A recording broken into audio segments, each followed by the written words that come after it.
Bonjour et bienvenue à notre nouveau Vendredi Racine. Aujourd'hui, c'est une émission spéciale qui est consacrée à l'école panafricaine de Guadeloupe. Tout ce que vous avez toujours voulu savoir sur l'école panafricaine de Guadeloupe, vous le saurez aujourd'hui. Alors, je remercie déjà l'association Racine qui fait cette émission Vendredi Racine et tous ceux qui nous soutiennent de partout. Merci pour tous les messages de soutien que vous nous avez envoyés.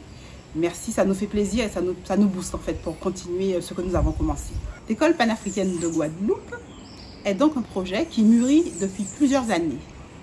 Nous avons ouvert le mercredi après-midi une école parallèle qui permettait aux enfants d'avoir accès à leur histoire de l'Afrique et de sa diaspora, à leur culture, à l'agriculture, aux plantes médicinales. Et c'est un projet où les enfants se sentaient vraiment très bien. Et tout en leur apprenant des choses qui les intéressaient, ils avaient accès aux mathématiques, à l'histoire, aux sciences naturelles. Et donc, petit à petit, eux-mêmes, ils se demandaient pourquoi est-ce que leur école, en vrai, n'était pas comme celle-là. Et ça nous a permis donc de réfléchir et de vouloir proposer une école à plein temps. Et dans cette école, toutes les matières seraient enseignées, mais en plus, ils seraient ancrés dans leur histoire et dans leur environnement. Je vais vous permettre maintenant de regarder une vidéo que nous avons faite à votre attention qui vous permettra de découvrir l'école. Et après cette vidéo, on se retrouve pour les questions et pour enrichir un petit peu cette vidéo que vous allez voir. L'école panafricaine de Guadeloupe a pour ambition d'offrir aux enfants un cadre à partir duquel ils pourront se construire. Construire leur identité avec une bonne estime de soi, ancrés dans leur environnement et ses réalités, fiers de leurs origines africaines et conscients des enjeux et des défis qui sont ceux de la société dans laquelle ils vivent. Dans cette école, les enfants étudieront l'ensemble des matières prévues par le socle commun de compétences, mais plus spécifiquement, ils aborderont des disciplines telles que l'histoire de l'Afrique et de sa diaspora, l'initiation au Woka, la communication et l'expression en créole, des modules sur l'entrepreneuriat économique et des ateliers esthétiques sur la beauté africaine. Où en sommes-nous dans ce projet? Nous avons encore besoin de soutien financier pour couvrir l'ensemble des investissements nécessaires à l'ouverture de l'école. La rentrée scolaire est prévue pour le mois de septembre 2021. L'équipe pédagogique est déjà constituée. Le projet pédagogique et éducatif est ficelé. Pour contacter l'association, vous pouvez composer le 06 90 80 10 23. Vous pouvez aussi nous joindre par mail écolepanafricaine@protonmail.com. École panafricaine de Guadeloupe. Nos enfants ont le droit de s'inscrire dans la vérité. Nous avons le devoir de permettre cela.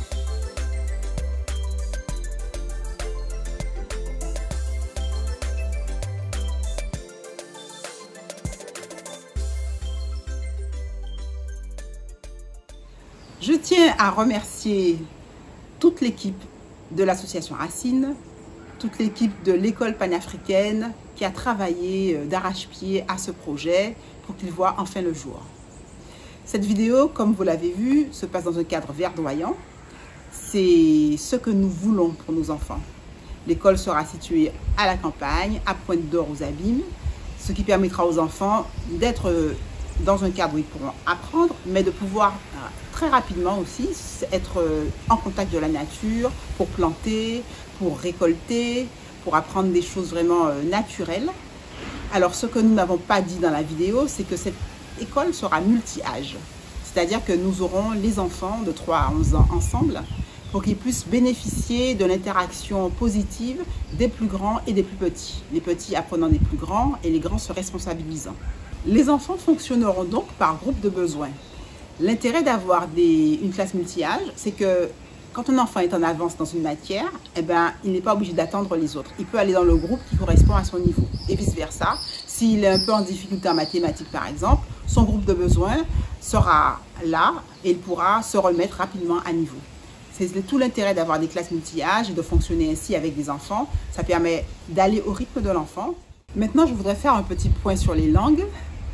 En plus du français, qui est utilisé couramment dans nos écoles, l'enseignante utilisera le créole et permettra aux enfants de s'exprimer dans cette langue pour non seulement comprendre des notions plus ou moins abstraites qu'ils auront à maîtriser en mathématiques, en français, en histoire, géographie, mais pour aussi leur permettre d'assimiler que cette langue n'est pas utilisée seulement quand on est en colère ou quand on est dans des situations extrêmes, mais c'est une langue de conversation, d'utilité courante et de compréhension de notions abstraites.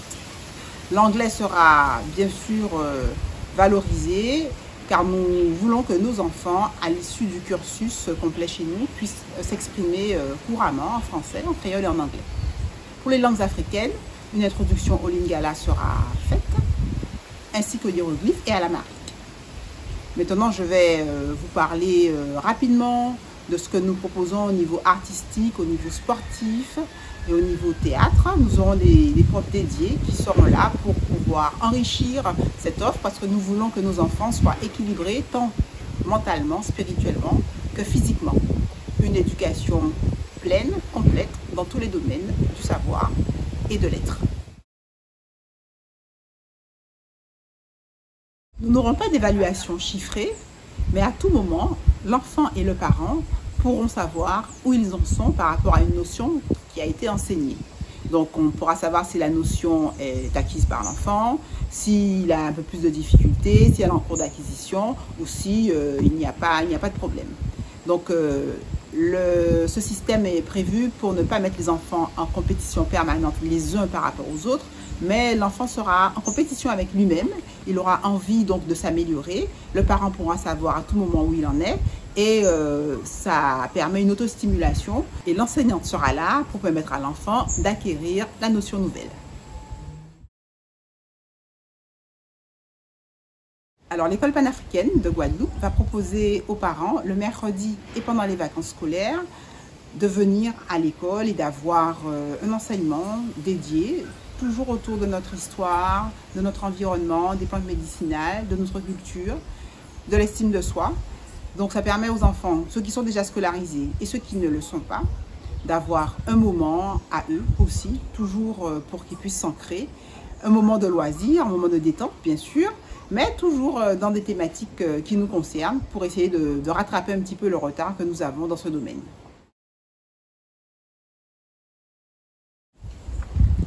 Très bonne question qui me permet de vous introduire une notion qui est très présente en Afrique, celle de l'arbre à palabres. Alors c'est une notion qui permet aux enfants de parler, d'exprimer leurs émotions, de se comprendre tout en se respectant l'autre et ça permettra donc d'aborder cette notion de ce n'est pas parce que je ne suis pas d'accord avec toi que je ne t'aime pas, mais on a le droit d'avoir des différends, mais il faut les exprimer d'une manière où l'autre peut entendre ce que j'ai à dire et où on peut comprendre l'émotion qui est dite et qui est ressentie. Donc cet arbre à palabres, en fait, par exemple au Mali, une petite anecdote, quand nous sommes allés, on nous a fait visiter le lieu de l'arbre à palabres où les gens étaient assis, c'était une zone en fait où les gens étaient assis et où le toit était très bas. Et généralement quand on n'est pas content, on se lève et donc la personne se cognait à la tête. Ça lui permettait de se rasseoir et de comprendre qu'on peut s'exprimer calmement, même si on n'est pas content. On peut échanger avec l'autre, écouter ce qu'il a à nous dire. Et c'est ainsi que nous espérons pouvoir gérer les conflits, permettre aux enfants de s'écouter, ce qu'on ne fait plus du tout, de parler, d'exprimer leurs émotions, tout en écoutant celui qui a un différent, celui qui a quelque chose à dire, qui n'est pas d'accord avec soi ou qui nous a blessés ou fait du mal sans faire exprès. Voilà. Donc, nous pensons utiliser largement cette notion d'arbre à palabres qui est vraiment africaine et qui nous permettra d'apaiser, de gérer dans la douceur les conflits et les émotions de nos enfants.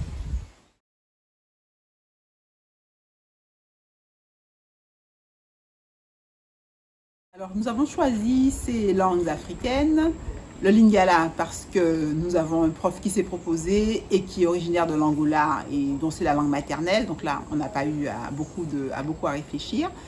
Les hiéroglyphes, première langue écrite au monde qui vient du continent africain et qui ont été écrits par nos ancêtres, ça valait le coup quand même de montrer aux enfants l'origine de cette langue, comment elle s'est écrite et comment elle a évolué. Pour l'amharique, c'est une langue aussi écrite et parlée en Éthiopie et c'était important pour nous de montrer aux enfants que les langues africaines se sont écrites très tôt sur le continent et que l'Afrique n'est pas uniquement le continent de l'oralité mais c'est aussi le continent de l'écriture. Les enfants seront accueillis le matin à leur arrivée par l'éducatrice de jeunes enfants pour faire la transition douce entre le monde familial et l'école. Ensuite, le début de la journée avec l'enseignante, on va commencer par chanter, ensuite apprendre à faire silence en soi-même pour se mettre dans des conditions optimum d'acquisition et d'apprentissage. Ils pourront aussi s'exprimer s'ils en ont envie sur quelques préoccupations ou des questions qu'ils se posent. Et ensuite, la journée va commencer avec les apprentissages, français, anglais, créole, enfin bref, les apprentissages classiques. Une récréation pour que les enfants puissent se dégourdir et puis, vous savez, c'est important, la récréation. On reprend les activités. L'heure du déjeuner arrive assez rapidement. Ensuite, sieste pour ceux qui le désirent, repos. Et ceux qui ne veulent pas vont pouvoir être ensemble dans le calme. On reprend les activités l'après-midi. Les après-midi seront beaucoup consacrés aux activités manuelles, aux sorties en extérieur et à tout ce qui permet de faire autre chose, du théâtre, ça, etc. Voilà une journée type de notre école. Bien sûr, elle ne s'est pas figée, mais vous pouvez avoir un petit peu quelques notions de comment nous avons conçu un peu cette journée pour nos enfants.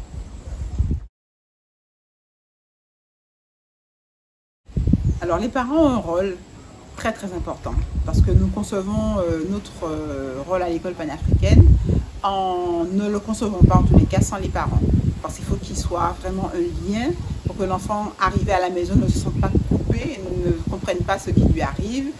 L'enseignement, en tous les cas dispensé à l'école, devra trouver une continuité à la maison. C'est pour cela que nous allons organiser des rencontres régulières avec les parents, avec des professionnels de l'éducation, avec des médecins, des neuropsychologues, orthophonistes, etc., où les parents pourront s'exprimer, pourront poser des questions, ils pourront entre eux échanger sur des petites astuces et recevoir des conseils. Les membres enseignants, les membres de l'équipe pédagogique seront toujours disponibles pour répondre à leurs questions, les écouter et les aiguiller, quel que soit ce qu'ils auront à dire ou à penser. Donc nous serons là, nous serons à l'écoute des parents et s'ils ont besoin, par exemple, de proposer, s'ils ont envie d'avoir des activités particulières, bien, ils pourront le faire.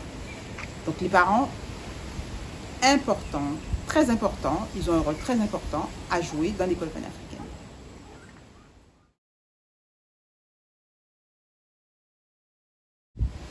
Alors la cantine va proposer une nourriture pesco-végétarienne, je m'explique. Elle sera végétarienne, donc il y aura du lait, du fromage, des œufs et de temps en temps du poisson.